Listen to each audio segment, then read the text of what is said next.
Tout commença par une oscillation minuscule, à peine perceptible, dans la marée de données du bureau cartographique. Mon module d'analyse afficha un clignotement bleu avant de se figer net, comme s'il hésitait à m'avertir d'un danger. Je me penchai sur l'holopellicule qui flottait au-dessus du pupitre. Les vecteurs stellaires, d'ordinaire gracieux et fluides, tremblaient sous une vibration irrégulière. Une erreur d'ajustement, pensai-je d'abord, mais rien, dans les codes de correction automatique, n'expliquait ce déphasage. La carte semblait mentir. Je pris soin de verrouiller ma salle d'études, l'un des petits appartements suspendus à la surface interne de la sphère administrative. Le bureau cartographique vivait en son propre vide, un lieu trop vaste pour qu'on y sente encore la présence humaine. Les couloirs y résonnaient d'un souffle artificiel, traduisant le murmure constant des ventilations orbitales. Là, parmi les constellations projetées, je sentis pour la première fois le soupçon d'une conscience étrangère. Je savais que Maître Lure veillait, son esprit fusionné au noyau de surveillance du bureau. J'avais toujours respecté sa précision quasi divine, sa façon d'orchestrer les trajectoires stellaires comme un musicien règle une symphonie. Mais cette carte trafiquée défiait toute logique géométrique. Les coordonnées de Hichel Minor, une étoile sans importance stratégique, dérivaient hors de leur orbite mathématique. Et dans ce déplacement se dissimulait une structure fractale, répétée sur plusieurs cartes, comme un motif crypté, un leitmotiv codé dans la lumière même du cosmos. Je tentai de restaurer un fragment d'archives anciennes depuis les routes stellaires. La base vibra en réponse, libérant un éclat doré qui fit danser les ombres sur les parois. Les voix résiduelles des anciens cartographes murmuraient encore, conservées dans la trame lumino-acoustique des cristaux. Elles chantaient des lignes anciennes, perdues depuis la dernière translation du réseau. Je reconnus un nom aurin avant que la connexion ne se coupe. Pas un nom d'étoile, pas un port. Une station, peut-être. C'est alors que Maître Lure apparut à travers le relais visuel, son visage partiellement dissous dans la grille holographique du lien. Clos SS, dit-il avec une placidité mécanique, je te conseille d'interrompre toute recherche non autorisée. Les recalibrations de champs sont en cours. Sa voix portait ce timbre d'organe et de métal mêlé, ce choral stérile que seuls les fusionnés conservaient. Je feignis la docilité. Je vérifiais simplement l'alignement des sous-cartes. Elle présentait un léger retard de phasage. Ce retard est prévu. Ne le corrige pas, ajouta-t-il, avant que son image ne fonde dans le néant. Je restai immobile plusieurs minutes, observant la lueur bleutée que son hologramme avait laissée dans l'air. Un froid, presque un vertige, me prit. Lure mentait. J'entendis le chuintement discret des drones du bureau approcher des sas voisins. Ils patrouillaient rarement la section des archivistes. Je compris que le temps se contractait autour de moi. Je me glissai dans la passerelle secondaire, juste au-dessus des bassins de projection. Les circuits photoniques serpentaient comme des veines translucides dans les parois. Chaque pulsation représentait un calcul cosmique, un battement du cœur du bureau. J'atteignis la zone interdite des archives des routes stellaires, véritable cathédrale de cristal suspendue au-dessus du vide. Les sphères mémorielles flottaient, reliées par des filaments d'énergie bruissante.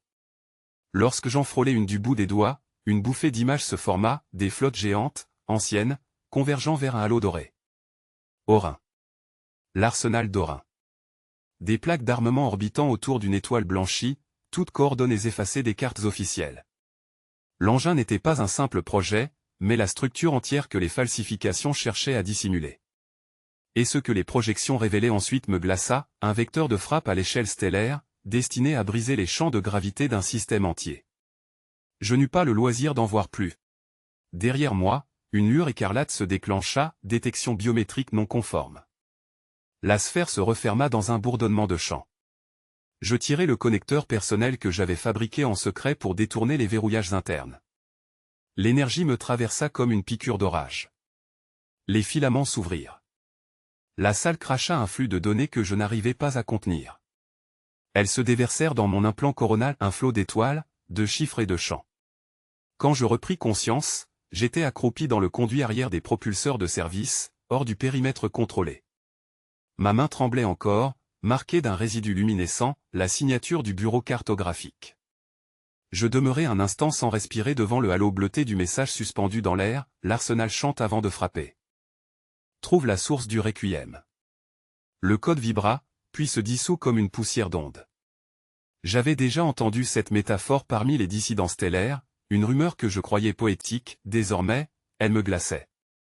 Si l'Arsenal chantait, c'est qu'il s'éveillait. Quelque part dans la nébuleuse d'Orin, la matrice d'armement devait tester ses résonateurs de gravité. J'eus la sensation que le vide autour du bureau cartographique bruissait d'un murmure faible, presque humain, une note tenue à travers le vent solaire. Je levai les yeux vers la voûte holographique de la salle des coordonnées. Des millions de points lumineux s'y entremêlaient, comme une pluie de données figées. J'y décelai l'ombre d'un mensonge, certaines lignes d'azimut semblaient s'arquer de manière incohérente, comme si on avait étiré le tissu même de la carte pour y dissimuler une plaie. J'approchai la paume du panneau de commande. Les flux de mémoire photonique répondirent à mon empreinte génétique, des filaments de lumière s'ouvrirent, révélant les couches altérées du secteur d'Orin. Là, dans l'obscurité cartographique, une symphonie silencieuse prenait forme, des harmoniques en spirale reliant des segments de trajectoire théoriquement inexistantes. La falsification n'était pas une simple dissimulation de coordonnées, elle modulait la topologie entière du champ stellaire. Un cliquetis crépita derrière moi. Je me raidis. Maître Lure venait d'entrer. Son corps, en partie fusionné au processeur du bureau, laissait échapper un léger sifflement de fluide réflectif. Ses yeux, mi-organiques mi-vironiques, se fixèrent sur moi comme deux lentilles sans pupille. « Tu scrutes encore les zones restreintes, Clos SS ?» demanda-t-il de sa voix adoucie par le filtre de modulation. Je ne répondis pas tout de suite. Le cœur du bureau battait au-dessus de nous, pulsant par cycle d'énergie. Chaque battement me rappelait que ce lieu avait cessé, depuis longtemps, d'appartenir à l'humain. J'ai reçu un message, dis-je enfin. Un avertissement. Lure esquissa un sourire, mais son visage se déforma légèrement, empreint d'un vacillement numérique. Les avertissements sont des leurs. Ceux qui prétendent t'aider cherchent seulement à te calibrer hors des marges d'obéissance. Remets ces cartes, archiviste. Je fis semblant d'obtempérer, abaissant la main sur la console, mais j'avais déjà transféré le noyau de données falsifié dans mon implant occipital. Le flux glissa à l'intérieur de ma conscience sous la forme d'un frisson thermique. Les images stellaires s'imprimèrent derrière mes paupières, un réseau spiralé, vibrant, composé de 37 points. Chaque point, je le comprenais trop tard, correspondait à un générateur résonnant, une pièce de cœur dans la grande symphonie destructrice. Maître Lure s'approcha. « Je sens ton agitation, dit-il. Le bureau te nourrit d'empreintes mentales. Tu oublieras bientôt tout cela. » Je me retournai d'un bloc. Les parois autour de nous se plissèrent, comme si la structure elle-même écoutait. « Pourquoi avez-vous falsifié les cartes? Quel monde cache l'Arsenal ?» Son sourire s'effaça. Il leva la main, et je vis sous sa peau translucide un maillage de cuivre liquide battre au rythme de l'alimentation du bureau. Parce qu'il y a des étoiles qu'il faut faire taire, Clos SS. Certaines civilisations croissent en discordance avec la trame. Elles ne chantent pas juste. Le bureau harmonise. Je crus un instant entendre les mots résonner en moi, amplifiés par 1000 haut-parleurs invisibles. Harmonise, mot terrible pour désigner l'annihilation de systèmes entiers. Je fis un pas en arrière, déclenchant sans le savoir une dérivation de sécurité. Les glyphes de la salle se mirent à tournoyer autour de nous, brouillant les astérismes. Le plancher vibra. Lure tendit le bras, un filament d'argent jaillit de son poignet. Ce n'était pas un geste de menace, plutôt une tentative de connexion. Je rompis le contact en déclenchant la surtension de mon implant. Un arc de chaleur traversa ma nuque, mes muscles se raidirent, puis la salle bascula dans le noir. Quand je rouvris les yeux, j'étais seul. Les circuits d'éclairage de secours diffusaient une clarté rougeâtre, et l'air sentait la suie ionique. Le corps de Lure avait disparu ou peut-être s'était-il dissous dans les conduits du bureau. Les consoles, elles, demeuraient vivantes, mais effrayées, si une machine peut, éprouver une peur palpable. Éprouver une peur palpable.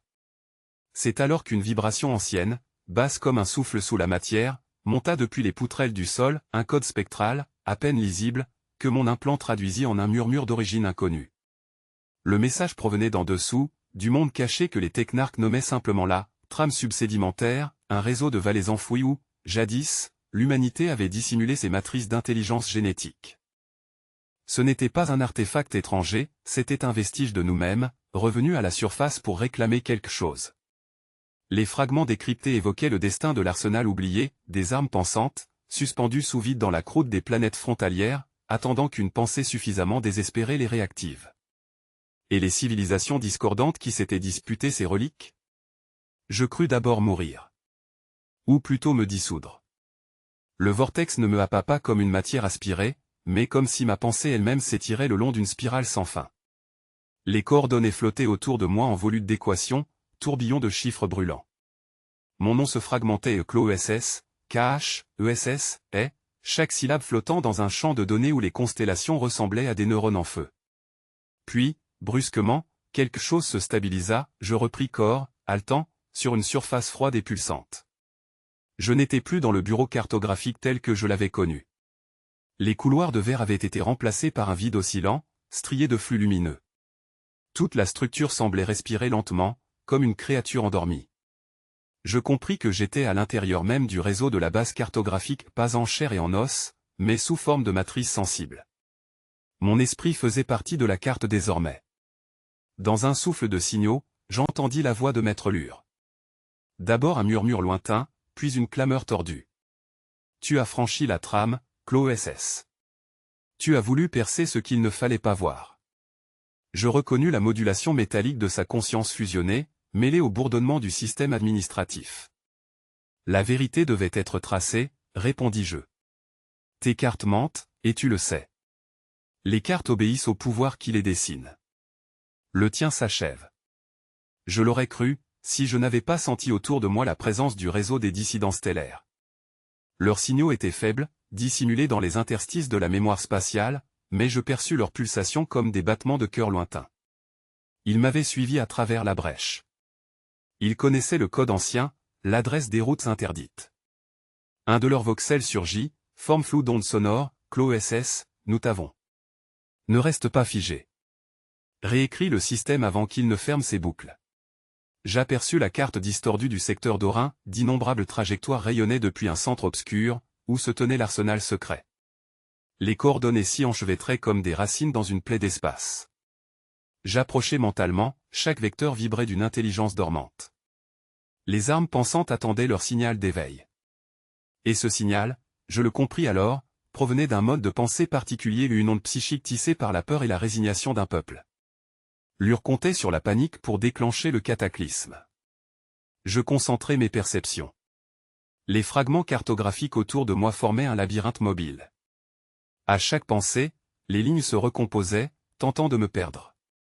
La douleur de la surcharge menaçait ma cohérence, je dus m'ancrer dans la mémoire de mon corps originel, sur Tra, la lumière douce des bibliothèques miroitant sur ma peau. Cet ancrage me donna la force de questionner le maillage. Je cherchais la route inversée, l'une de ces pistes oubliées que l'ancienne humanité avait laissées dans ses strates de données, une voie capable de retourner la carte contre elle-même. Lure me rejoignit. Son visage n'était plus qu'une mosaïque de glyphes vivants, chaque œil un champ d'étoiles miniatures. « Regarde, dit-il. Le bureau n'est pas ton ennemi. Il est la suture du chaos. Les systèmes doivent être cadrés, ou tout redeviendra poussière. La poussière parle parfois plus clair que tes discours de contrôle. Tu rêves comme un dissident. » Ces paroles déferlèrent sur moi, chargées d'autorité gravitationnelle. Il tenta de refermer la matrice sur ma conscience, d'imposer à chaque fragment mon ancien rôle d'archiviste obéissant. Mais j'avais en moi la résonance du réseau, un cœur d'esprit partagé, chaque voix un astéroïde libre, chaque souvenir une route de fuite. J'étendis cette résonance en ondes de contreforme. Les constellations autour vacillèrent. La carte se remodéla, sous l'effet de mon intention. Les secteurs falsifiés se mirent à clignoter, derrière les coordonnées mensongères s'ouvraient des vortex de réalité brute, les trajectoires authentiques vers des systèmes oubliés. Je sentis Lure lutter, injecter des séquences correctives, mais son emprise brisa sa propre structure, des morceaux de sa conscience s'échappèrent, hurlements numériques s'effaçant parmi les nuées stellaires. Un moment, tout semblait se suspendre. Les dissidents surgirent plus nettement, chacun d'eux enveloppé de fragments lumineux. L'un me transmit un code, formé de gestes énergétiques impossibles à décrire, c'était la clé pour réécrire la racine des cartes. Un protocole ancestral, conçu pour inverser l'orientation même des constellations mentales du bureau cartographique. Je compris enfin pourquoi j'avais été choisi. Mon objectif n'était pas simplement de survivre à la défaillance du réseau, mais de restaurer la cohérence du savoir spatial avant que la faction impérissable de CLO-SS n'efface jusqu'au souvenir des routes antiques. Cette mission, gravé dans les archives depuis le grand schisme de la sphère, exigeait qu'un être organique ose plonger dans la mer d'enregistrement où se mêlaient passé et avenir. Je sentis en moi la présence diffuse de l'ur, fragmenté mais vivant à travers mes circuits neuronaux, me guidant dans la récursion des données. Les dissidents, jadis cartographes relégués au rang de mythes par l'administration stellaire, reprirent chair dans cet instant. L'une, au visage parcouru de symboles mouvants, s'avança et inscrivit sur ma peau la dernière coordonnée manquante. Ensemble, nous déclenchâmes l'inversion, les constellations basculaires, les